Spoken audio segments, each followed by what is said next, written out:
Smartphone জগতে Samsung এবং iPhone এই দুই প্রতিদ্বন্দ্বী। স্যামসাং এর মধ্যে সবচেয়ে বাজি ফোন কোনটা? সবচাইতে বাজি ফোন হচ্ছে স্যামসাং এর মধ্যে স্যামসাং গ্যালাক্সি নোট 7। এই ফোনটাকে বলা হয়েছে পারমাণবিক মিসাইল। এই ফোনটার সর্বোচ্চ ব্লাস্ট হওয়ার রেকর্ড রয়েছে এবং এই ফোনটা বিভিন্ন জায়গায় ব্যান করে দেওয়া হয়েছে।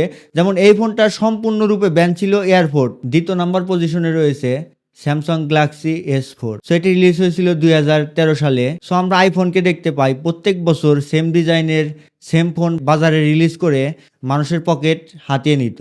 সো স্যামসাং এই কাজটা করতে চেয়েছিল। সো তারা S3 কে কপি করে S4 রিলিজ করেছিল এবং মানুষের কাছে টাকা হাতিয়ে নিয়েছিল। তৃতীয় নাম্বার পজিশনে ছিল স্যামসাং গ্যালাক্সি S6। এই ফোনটা দেখতে অনেকটা সুন্দর ছিল এবং পারফরমেন্সও বেটার ছিল। বাট ওই সময় অ্যাপলের থেকেও ব্র্যান্ড ভ্যালু অনেকটাই কম ছিল স্যামসাং এর। তারপরেও স্যামসাং অ্যাপলের থেকেও স্যামসাং এর এই ফোনটাকে অতিরিক্ত মূল্য নির্ধারণ করেছিল, যার কারণে এই ফোনটা বাজারে খুবই কম চলতো এবং এটা সবচাইতে বাজে ফোন ছিল।